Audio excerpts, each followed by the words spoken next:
Les lettres SSSS sur ta carte d'embarquement constituent-elles une raison de t'inquiéter? Qu'est-ce qui est beaucoup plus dangereux que les turbulences? Faut-il essayer d'être le premier à monter dans l'avion? Tu es sur le point de le découvrir. Tu as peut-être remarqué que la plupart des avions ont des sièges bleus. Il n'y a pas de mystère. Les compagnies aériennes choisissent cette couleur car elle est considérée comme ayant un effet calmant. Cette couleur est censée mettre les passagers à l'aise et aider même les voyageurs les plus nerveux à se détendre. Mais il y a aussi une autre raison plus pratique. Les taches, la saleté et les traces sont moins visibles sur un tissu bleu foncé. Ne jette jamais ta carte d'embarquement dans un lieu public. Elle contient des tonnes d'informations sensibles te concernant, notamment ton nom et ton numéro de voyageur fréquent. Ces informations peuvent permettre à quelqu'un d'autre de consulter tes futures réservations, de changer ton siège, voire d'annuler tes vols. La meilleure façon de gérer la carte d'embarquement d'un vol que tu as déjà pris est donc de l'emporter chez toi et de la passer dans une broyeuse à papier.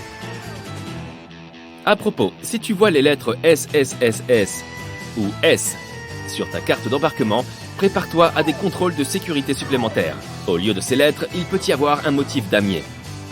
Quoi qu'il en soit, si tu as l'une de ces marques, ton bagage à main peut également subir une inspection approfondie. L'avion se met à trembler et s'élance rapidement sur la piste. Tu regardes par le hublot et ton cœur palpite. C'est le départ en vacances. Ça y est. Ce n'est qu'une fois au-dessus des nuages, à 10 000 mètres d'altitude, que tu te lèves pour t'étirer. Tu regardes dans l'allée et vois la porte du cockpit ouverte. Et là, horreur. Il est complètement vide. Soit le pilote dort quelque part, soit il est parti faire une balade, soit il n'y a plus personne aux commandes de cet appareil. Tu demandes à l'hôtesse de te dire la vérité.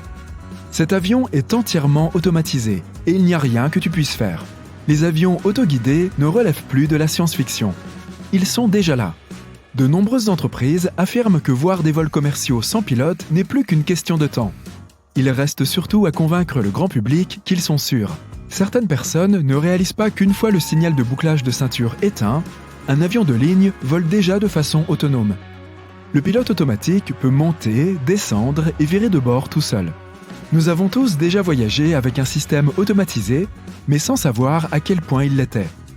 Un avion de ligne peut déjà se poser tout seul, même si cette manœuvre est encore délicate. Actuellement, 2 pilotes sont encore nécessaires. Mais de nombreuses entreprises, comme Merlin Air, ont testé de petits bimoteurs automatisés dans le désert du Morave. Airbus a effectué son premier décollage entièrement automatisé en décembre 2019, même s'il y avait 2 pilotes présents juste au cas où. Certaines entreprises développent du matériel et des logiciels pour équiper les avions plus anciens. L'objectif est de reproduire tout ce que peut faire un pilote via un ensemble de systèmes informatiques. Mais la dernière barrière reste avant tout humaine. Il suffit de soulever le panneau toilette et de mettre la poignée en position déverrouillée.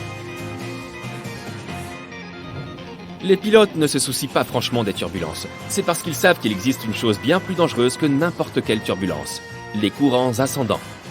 Dans la plupart des cas, les turbulences te font chuter de quelques mètres seulement, même si tu as l'impression de tomber de l'Empire State Building. Si la turbulence est suffisamment forte pour que le pilote demande aux hôtesses de l'air de s'asseoir, l'avion peut descendre de 3 à 6 mètres. Mais en fait, les turbulences les plus extrêmes et les plus violentes sont très rares. Un courant ascendant, lui, est une grande masse d'air, faisant partie d'une tempête ou d'un autre phénomène météorologique qui se déplace vers le haut. Or, les pilotes ne voient pas les courants ascendants sur leur radar la nuit. Et lorsqu'un avion en rencontre un, c'est comme s'il roulait sur un énorme dodan à 800 km/h. Un courant ascendant est également extrêmement dangereux, car il peut pousser un avion vers le haut à des altitudes dangereuses. Les avions modernes sont équipés d'un système spécial qui détecte les autres avions, les montagnes et différents objets solides sur leur trajectoire. À 16 km d'un autre avion, et une voix dans le cockpit commence à répéter « Trafic, trafic ». 8 km de plus et la même voix commence à donner des instructions au pilote. Les avions peuvent fonctionner avec un seul moteur, même pendant le décollage et l'atterrissage. Une panne simultanée des 2 moteurs est presque impossible à imaginer. Mais dans ce cas, un avion ne tomberait pas du ciel comme une pierre. Les pilotes auraient jusqu'à 20 minutes pour trouver un endroit approprié pour atterrir. Toutefois, tu préfères peut-être plier certains vêtements, surtout les chemises élégantes et les pantalons de travail. Heureusement pour toi, nous avons une astuce pour cela aussi. Au lieu de plier chaque article individuellement, étale-les tous les uns sur les autres. Commence par tes chemises et tes hauts en alternant un à l'endroit et un à l'envers et en gardant le col de tes chemises au centre. Passe ensuite aux pantalons et aux articles plus petits jusqu'à ce qu'ils soient tous disposés à plat. Essaye de garder tes pantalons au milieu. Enfin, commence à plier tes articles sur eux-mêmes, les chemises créant la couche extérieure jusqu'à ce que tu obtiennes un joli paquet soigné comme un cadeau. Tu devrais pouvoir placer ton paquet bien droit dans ton sac. Tu veux gagner encore plus d'espace dans tes bagages? Si tu as un peu plus d'espace à disposition, les cubes d'emballage sont un autre excellent moyen de garder tes affaires organisées. Ce n'est peut-être pas aussi efficace en termes d'espace que les sacs de compression, mais beaucoup de voyageurs les préfèrent à un emballage plus ordonné. Tu peux les diviser par tenue ou type de vêtements, par exemple un pour les pantalons et un pour les hauts. Tu peux facilement acheter des cubes d'emballage sur la plupart des sites de vente en ligne et dans les magasins de voyage et de camping. Il existe aussi des cubes d'emballage spécialement conçus pour une ou plusieurs paires de chaussures. C'est un excellent moyen de compacter l'espace que tes chaussures prendraient autrement dans tes bagages et d'empêcher tes vêtements propres d'entrer en contact avec elles. Personne ne souhaite que ses vêtements sentent les pieds, n'est-ce pas? Les pilotes et les copilotes prennent des repas différents. La raison de cette précaution est très simple. Imagine que les deux pilotes mangent le même plat et qu'ils aient une intoxication alimentaire. Dans ce cas, aucun des deux ne sera capable de contrôler l'avion. S'ils veulent toujours avoir le même plat et ne veulent pas accepter de prendre autre chose, il y a un filet de sécurité. Les pilotes ne prennent pas leur repas en même temps. Si un pilote a mangé le plat et se sent toujours bien plusieurs heures plus tard, l'autre pilote peut lui aussi prendre son repas. Que dirais-tu si on te demandait quel est l'endroit le plus dégoûtant dans un avion? Non, ce n'est pas le siège des toilettes. Ce n'est même pas dans les toilettes.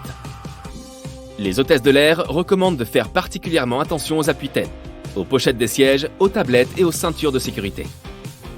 Des expériences ont montré qu'un tiers de toutes les ceintures de sécurité sont couvertes de champignons et de moisissures. La plupart des tablettes sont couvertes de bactéries. Les poches des sièges sont également très sales. Mais les appuis-têtes sont les plus sales de tous. Dans la plupart des cas, les agents de bord n'ont pas le temps de les changer ou de les désinfecter entre les vols. Si le commandant de bord annonce qu'il est en train de terminer des formalités administratives, cela signifie qu'il est occupé à réviser l'itinéraire du vol ou à attendre que le personnel au sol prépare le carnet de vol. Il s'agit d'un journal qui contient le compte-rendu officiel d'un voyage. Certains avions, en particulier les longs courriers, disposent de chambres secrètes où les membres d'équipage peuvent se reposer. Le défi pour les concepteurs est de savoir comment opérer dans des environnements comportant de nombreuses structures, comme des bâtiments ou des ponts, et comment naviguer parmi des obstacles mobiles tels que d'autres avions et oiseaux. Affronter les différentes conditions météorologiques complique aussi la tâche. Orages, tempêtes de sable, neige et tornades peuvent poser de gros problèmes. Ce n'est pas comme demander à un chauffeur de taxi de changer d'itinéraire. Ou peut-être pourrons-nous demander verbalement au système de changer la trajectoire prévue? La situation est la même pour les avions, notamment en ce qui concerne les conditions météo et les zones de turbulence. Il y a encore beaucoup à faire. Les taxis aériens ne peuvent accueillir qu'un nombre limité de personnes, bien qu'il soit prévu que les vols courts puissent transporter jusqu'à 14 passagers.